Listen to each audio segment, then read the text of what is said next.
Welcome to Thunder Live on FanDuel Sports Network, presented by Toyota.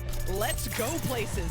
Well, we expected energy, and energy is exactly what we got. It was an incredible atmosphere here inside of Paycom Center as the Thunder took care of business on both ends of the floor. Some high energy plays leading to some highlight-worthy moments, and this one capped off with 39 points from Shai Gilgeous-Alexander, and the Thunder walks away with a 118-104 victory over the Dallas Mavericks, thus advancing to the semifinals of the NBA Cup. That means their next step is going to be in Las Vegas. But Royce, bringing it back to today, what an atmosphere inside of this building, especially in the second half of this game. This place got really amped up. Yeah, we talked in the pregame, Paris, about kind of the experience of this game and how it's something new for the team, kind of a single elimination opportunity. And, you know, you can kind of take that and, you know, extrapolate what the atmosphere kind of felt like. And certainly I think that the Thunder answered to that energy in this building, came out, set an early tone, obviously on both ends of the floor. And to me, I mean, there's a lot of great numbers throughout this game. SGA was absolutely magnificent throughout it. But the one that just jumps off the page to me is Luka Doncic had more turnovers than buckets tonight. And that's called the Lou Dort effect. And because Lou Dort, man, what a game he played. And again, the raw numbers don't always tell the story, because so often you have to look across the aisle to see the impact of Lou Dort. And that right there, 6 turnovers for Luka, only 5 buckets. And 2 points in the first half for Luka Doncic. That's a season low, and that doesn't happen very often. This is a guy that can put up a 30-point triple-double like he did in his previous game against the Toronto Raptors. This is a very tall task, and Lou Dort kind of making it look easy out there, doing what he does best. But to expound on the defense, Royce, 36 points off turnovers for the Thunder tonight. They forced 19 Dallas turnovers. I mean, the defense was doing its thing. It was really on brand tonight. Yeah, absolutely. And then, you know, just the energy that they were able to translate that to. The Thunder really flipped the script on the Mavs, too. The Thunder had 17 offensive rebounds in this game to Dallas's 7. The Thunder took almost, I think, 20 more shots in the game. Again, winning that possession battle throughout a game. The turnovers, the Thunder controlled the ball. The Mavs turned it over. The Thunder had more steals than turnovers once again. So all those numbers continue to add up. You know, the only area that the Thunder lost in the game was the free throw line. Thunder only took 7 free throws, didn't attempt a free throw in the second half of this game. Dallas took, let's see, what was it, 19 free throws. 19 free throws. So, I mean, that's really the only area the Thunder got beat in the box score, but they were able to make up for that by, again, winning the possession battle with the offensive rebounding and the ball control. Just some staggering numbers from this game on both ends of the floor. All right, let's bring in Chris Fisher and Michael Cage, our 2 friends who are on the call for us tonight, get their perspective, see what they saw. Yeah, thank you, Paris. It might have been a later start time, 8:30, but this did not feel like your normal game. OKC, Dallas, these 2 teams deliver, and they delivered again here tonight. Michael, another dandy between the 2, going back to the playoffs from last year. This game didn't feel normal from the start. Dallas gets off to that 8-0 start. You're thinking, oh, here we go, you know, it's early. But then OKC kind of settled into the game. They really took control about midway through that first quarter, and they just kept coming offensively. But the defense tonight was absolutely spectacular on the 2-headed monster of Dallas in Luka Doncic and Kyrie Irving. Well, yeah, that was terrific. And what was not terrific was that the Thunder didn't take a free throw in the second half. That can't happen. Come on. That can't happen. I don't know what the reason, but that cannot happen. They only had 7 attempts for the game, so what that tells you, they had to earn everything. And they did just that. The defense just dug their heels in the sand, and they just kept scrapping. They kept fighting, and they kept forcing the Mavericks to cough up the basketball to the tune of 36 points. 36 points off turnovers. That's amazing, first of all. And then you talk about how the numbers came down. I like what Royce talked about, the 17 offensive rebounds against a big front line like Dallas. You know, they did a good job there. The 20 made threes.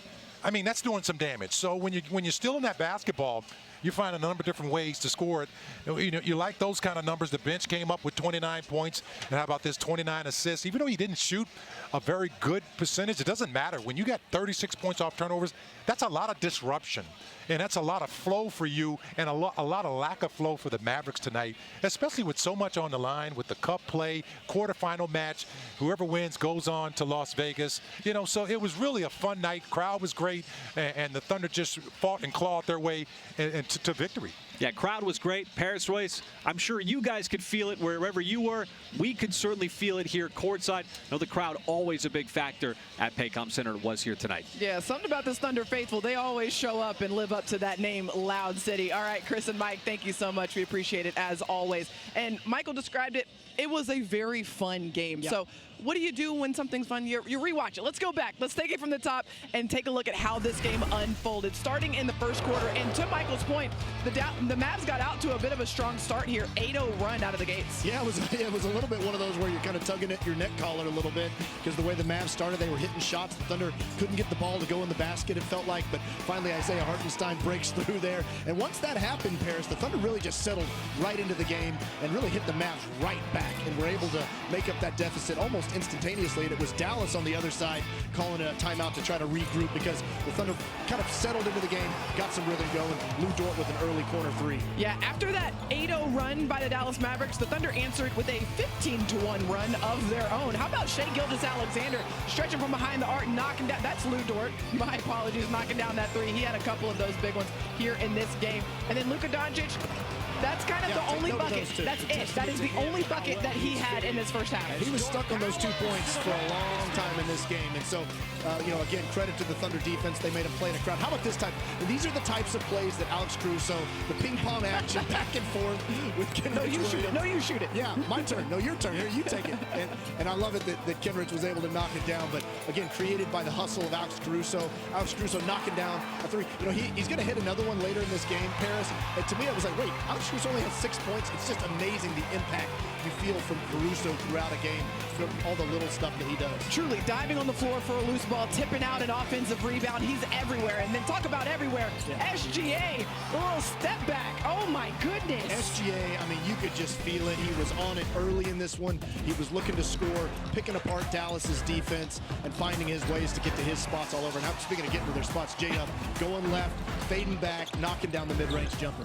Now, Dallas would try to punch back here a little bit. They would get a little bit of momentum offensively. It's kind of a game of runs here in the first half of this game, and this is one that Dallas went on here in the second quarter. I mean, Kyrie Irving, just a master with the ball in his hands, just unbelievable ball handling ability, so tough to keep locked down. But again, the Thunder, what they did so well throughout this first half is they got a lot of great looks, Paris. They didn't make them all, but they kept taking them. Cason Wallace is a great example of this. Cason, I think, missed his first 2 or 3 three-point attempts, got another clean look, knocked that one down. That Coach Marcus talked about stepping into confidence and continuing to do that. J-Dub honestly was another good example of that. Missed some good looks that he had, but he kept on the gas, kept taking them. This guy didn't miss very much tonight. Kenrich Williams, he was knocking down the open looks. Kenrich hasn't missed a lot since the Utah game, honestly. He has really not missed a lot, and he is a big impact in this game. Another one for Kenrich Williams off the bench. Yeah, Kenrich Williams, I mean, that's the added punch that you can just get from the Thunder. They're so deep, they just hit you in waves. Every guy is always a threat. It doesn't matter who's taking them. You can always feel confident in it. And this is just where the Thunder just do such a good job of sharing the ball, just inside, outside. You knew that one was going in. I mean, Isaiah Joe in rhythm, that open, that's going in. I mean, and right in front of his teammates, too. You know that he's going to go get that. And then if you bring the ball down, just beware, the Thunder's going to get it. Love that play. Just the effort and the hustle of Lou Dort. Just the extra scrappy stuff that, that shows up for 2 points for Isaiah Hartenstein, but it was really Lou Dort creating that. How about Lou Dort meeting Kyrie Irving at the top, forcing a block? And this is going to be a big third quarter for the Thunder. They would outscore Dallas 33 and hold them to just 19 points. Yeah, this is where, OKC was able to stretch this lead out. And SGA, I mean, you could just feel it again, just as he starts to get these mid-range pull-ups going down. He's so hard to defend. You can see the crowd that he draws right there. How about Lou Dort just from the heavens right there, just dropping that one out of the rafters. Incredible. And then Shai Gilgeous-Alexander, he missed his basket, but get it right back. Give me that back. I'm ready. I'm spotted up. I'm ready to knock this one down. A second chance opportunity always has a higher chance of going in. Something about that. And how about this offense from the Thunder? Moving the ball around, a lot of guys getting involved. Cason Wallace knocking down a three from the top. Again, I just love it from Caso, just the confidence he's continuing to shoot the ball with. How about SGA? I feel like he threw that one off the shot clock almost. almost. He went That so was high crazy. to get that one over Gafford. That was a great shot there. And again, just this play right here, boy, Big this brought time. the house going. Isaiah Hartenstein. This was, I feel like, his official, like, let me energize and get Loud City up and let me feel what Loud City feels like a little bit. That was a great moment. Yeah, that was the pure injection of energy into this crowd at this point in the game. Shai Gilgeous-Alexander, oh my goodness, we run out of words to describe his offensive night. Yeah, I mean, and here's Luka. I think this is finally him knocking one down right there to get off the 2 points. And this, I mean, again, this is where the effort shows up. Isaiah Joe stepping up, knocking down a huge three. But now you can see right on the heels of that, the diving play from Caruso and Isaiah Joe beating the buzzer. I mean, those types of momentum plays, I mean, there's really just no way to, it counts for 3 points, Paris, but that counts for so much more. Oh man, that just makes you smile looking at it. And then the fourth quarter, the Thunder's rolling at this point. They are feeling it. The floodgates are open from the 3-point line. Everybody has a little bit of rhythm offensively, and things are cooking throughout this fourth quarter. And this is where the Thunder built the 20-point lead, but Dallas was able to go on a run themselves here and get back in the game. So these were big early moments in this fourth quarter. Dub, who didn't have his most efficient night, had a couple big possessions early in that fourth quarter, got a few shots to go down. Because again, this shot right here, this is where it really kind of sparked their run. Kyrie Irving, I mean, absolutely just unbelievable shot making. As you can see here, it's down to a 10-point game. This was a huge shot, I thought, for the NBA to settle it down. He kind of came back a little bit earlier than he normally does in the fourth quarter. Out of the timeout, knocks down that 3-point shot. That was really a silencing type of shot. The Dallas Mavericks, they would continue to try to chip away, but OKC doing a fantastic job of just keeping the scoreboard moving. Any element or ounce of momentum that Dallas had, plays like this would happen that would completely extinguish it. It was like Caruso was looking like, who am I throwing this hoop to? Is this going to Kaysen or is this going to Dub? And Kaysen just jumped on the trampoline first and went up to go get that one. But again, like you said, Paris, the Thunder did a great job of just keeping the scoreboard moving, never letting Dallas really crack that 10-point barrier and rebuilding the lead. And again, just so many dynamic players. J-Dub getting to his spot, knocking down a tough elbow jumper right there. This is where OKC did such a great job of executing down the stretch. And on the other side, continuing to stack stops.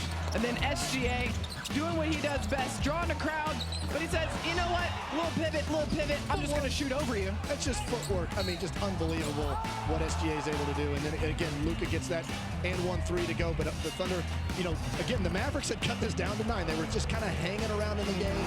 Big time shot. Big from Luka. three. That really basically sealed the deal right there. Slammed the door. The Mavericks never truly threatened, but again, with the weapons that they had, with Kyrie Irving, Klay Thompson, Luka Doncic, you're always just a little bit worried. And so keeping them at that arm's length was a good call. How about these final stats? And these numbers are truly staggering. You see that one highlighted in yellow. A season high in three-pointers made by the Thunder, 20 out of 50 tonight. Here's what blows my mind, Royce. The Dallas Mavericks shot 47% from the field. But the fact that the Thunder, they went plus 21 on field goal attempts tonight, just for the sheer fact that they turned Dallas over 19 times. So essentially, you're just taking opportunities to score away from your opponent. And that's what the turnovers don't necessarily always tell you. It's like good defense, you're scrapping, you're causing disruption. No, you're taking scoring opportunities away from the other team. If you looked at a lot of those stats, Paris, you would assume Dallas won this game. They won the field goal percentage battle. They still hit 15 threes themselves on a really good percentage. They were plus 13 in free throw attempts. A lot of those things would suggest, boy, they had a good night. But again, it's like you said, it's the kind of the quiet possession battle that the Thunder consistently win throughout these games, whether it's through obviously forcing turnovers with the steals, the defense to offense, but now it's the offensive rebounding element that's coming in. So many of those plays that we've seen throughout the game, Isaiah Hartenstein, he's made a huge impact, but it's him keeping the ball alive. A guy like Kaysen Wallace is benefiting so much from Isaiah Hartenstein. It's almost like he's taken on the lead blocker. A little bit. And then Kaysen Wallace is coming in and making the tackle. That's exactly what it is. These guys are flying all over the floor, just picking up every ounce of loose change, as Michael Cage would say, whenever it's available. And the Thunder walk away with a big-time win here tonight inside of Paycom Center. All right, stick around here on Thunder Live. When we come back, we got to talk about the guy who had 39 points in this game, Shai Gilgeous-Alexander, after this. Thunder Live on FanDuel Sports Network is brought to you by your local Toyota dealer.